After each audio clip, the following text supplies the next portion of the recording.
Have you ever just struggled trying to get it to work? Like you got everything going on and you're trying to get things in place. You're missing a website. You're not quite sure on how to establish the essentials to get started. This conversation, we're going to talk through that and it's going to help you out. What's going on, man? What's going on? I love the fit. Like coordinated today. Well, I can give you. Maybe I should give my brother a shout out. This is his company. Okay. Jam, Jesus and Me Okay. Apparel. Basically, I say wherever I go, try to help each other out. He know I'm the kind of film guy, and he's the kind of the creative apparel wear person. So he's been doing it for about 20-something years now. Okay. So I figure I'm here in Virginia. I said, well, you got anything you want me to show off when I go there? So if somebody's asking, I can kind of help give you some publicity on that. All right. Tell them you made a sale. Oh. It was working. It was working. Oh yeah. You said here in Virginia, where you from? I'm from Michigan, Lansing, Michigan, to be exact. All right. So we're sitting here at the Forum E 3rd Annual Conference, talking media ministry, talking how we can help these ministries grow, leverage the power of media. What made you come in person, get on a plane, get a hotel to come to the conference? Well, I guess I've been following you and AJ for quite a while now. Looked at you guys like I was looking at myself, but the one thing I hadn't been is myself, having confidence enough to go out there and do it myself. I do it for the church. I'm always around the church trying to help them out with the media. Been around that since I was 9 years old, from audio all the way to video. I just took a better look at what I was interested in, and I just gravitated to the video side of things. Yeah. Your story sounds like mine because I gravitated toward the video, was helping in the church, and then it was becoming that guy that was like, oh, you know everything about everything IT. Right. And then you start to see people say, hey, I want to bring you in. Can you help me? And I had personally for people that I was working with on my normal 9-to-5 job, can you help me do my computer? And then when I started putting myself out there, which can be scary, Yes. in showing people that I have this skill set and this knowledge, Yes. the benefit though, business started to take off. I had people literally fly me out to Florida from Virginia, pay for a week, and then do a live stream in a conference. So I see your story developing. Right. What have you fallen in love with this live streaming and in the ministry space specifically? The fact that I can do this is just a God-given desire, talent, and ability. It came easy for me. I'm just trying to just fulfill His will in it, and I just enjoy what I do when it comes to this. If you looked at anybody in my family or talked to anybody in my family, they'll tell you, oh, he's always been the gadget guy. He's always been in the technology. It's always been easy for him or something like that. And it just like, I just kept saying, why not me? So I started to invest in myself, not knowing how that path was going to go. I'm always with some sort of equipment, as you see when I came in, because I'm always interested in, hey, let me try to capture something. Let me try to be a part of something. And when this conference came around, actually when the first two, which was online, I just didn't have the time. I worked third shift for General Motors. I give them a plug in, but worked third shift with them for it's going on 17 years. But it's not my passion to be there. My passion has always been in the video, filmmaking. I'm doing free events for kids in the area where I'm teaching them just the basic stuff of filming, how to set up 3-point lighting, how to set up your camera, get the white balance right on the camera, how to do things like that. And just like, I see a lot of myself in you guys of what you're trying to do, but then I haven't stepped out to do it. And that's pretty much where I'm at. The things that you're doing is the thing that you need somebody to help do for you. Like I found myself when I was walking around with the camera, especially at an event. Hey, can you grab a picture? Can you do this? Can you do this? Can you record? And automatically, because of the device, people thought you knew exactly what you were doing with it. I remember buying a real good camera. Don't know how to take a photo. I don't know anything about ISO, none of that shutter speed. I'm learning, right? I have a nice camera, and I'm just learning. I'm the gadget guy, so I'm just gonna buy the gadget. Right. And people were like, "Hey, can you take family portraits?" I did a graduation session. This ain't my expert. I'm a Right. video guy. Right. But just by you being in those surroundings is going to allow more people just Right. to come to you naturally and just say, "Hey, can you do this for me?" Well, I got a question for you. All right, let's go. Because I know I'm a video guy. I know I'm a film guy. I took photography when I was in high school. But so I know a little bit about ISO and how to set up. But my passion, my drive was for video. It irks me a little bit that people see you say, "Hey, well, you got a camera." They assume all cameras that's what it's set up for. I say, all my cameras are set up for video. Right. And so I'm like, well, how do you politely tell them this is not what I do? So if you don't like what I'm taking far as a picture, if I do this for you, I'm not on that level. My expertise or my ability is in video. How do you kind of work yourself around that?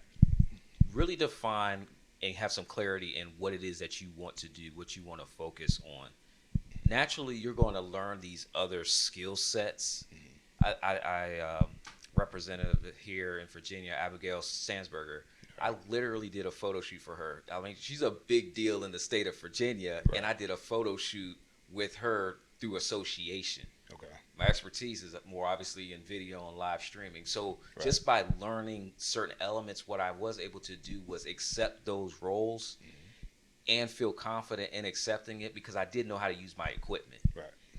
Sometimes we think that we know what they want or what they expect, but when they have seen your work before in any element, that's kind of what you know that you can give to them is, hey, here's a demonstration of what I've done in the past. Right. Because they're going to make that decision, and sometimes we give ourselves a hard time saying, "Oh, I'm not sure if I can deliver on this." Right. Where I've had situations where the equipment has gone out and the person didn't even have a clue, and they still got the end product because I knew how to work my own equipment. If that makes sense. So I would say make sure you do capture that person as a lead because you never know what that other event is going to be. So it's not necessarily, no, I can't help you there. Hey, let's set up a consult. Let me identify what you're really looking for because you're also going to be able to build up a network of people. So maybe it's not going to be you that provides that service. It's going to be somebody in your network that's hey, I have this person that needs this service. So now you're building this relationship, and those we all know relationships are key in the business. Absolutely. So if I have someone later on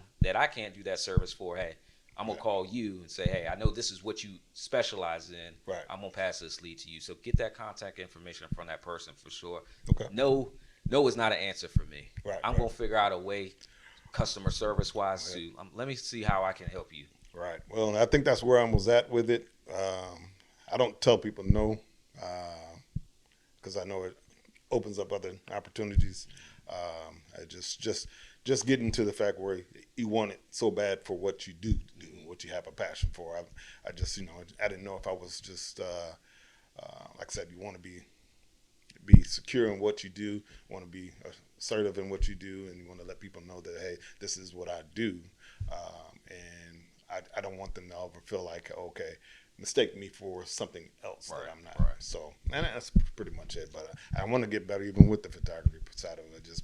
But like I said, when I'm focused in, I don't even know how they do that. I got guys who can do video and pictures all at the same time. I'm sitting there like, well, that's just not me at this point. I'm getting better at it as far as understanding how to do it, but I didn't know if it was a certain way I should be handling that process. The more that I learned my equipment, the more I learned what I could do with it and what I couldn't do. I went out to California a couple years ago, and it was the sunset. I did not time it or anything, but the sun was coming down right over the ocean. Got to get this picture. Got to get this picture. Pulled out my good camera. I'm getting this picture. Why did the image on the camera not look as good as my iPhone? I could not figure it out. I said, I got this expensive camera, and I cannot get the shot. It's right here, but my iPhone is getting the shot. Had no idea how to use my gear completely. I know other people have gotten that shot before. I've seen it. Somebody's done it before. God is no respecter of persons. Same concept. Somebody's did this before. Had to learn, you got to dial that f-stop back. Okay.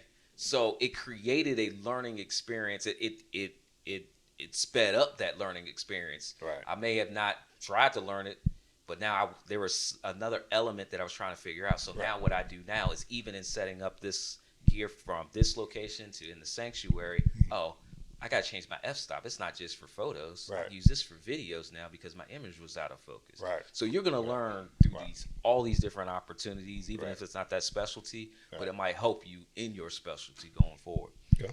I love All it. right. I All love right. it. Well, yeah.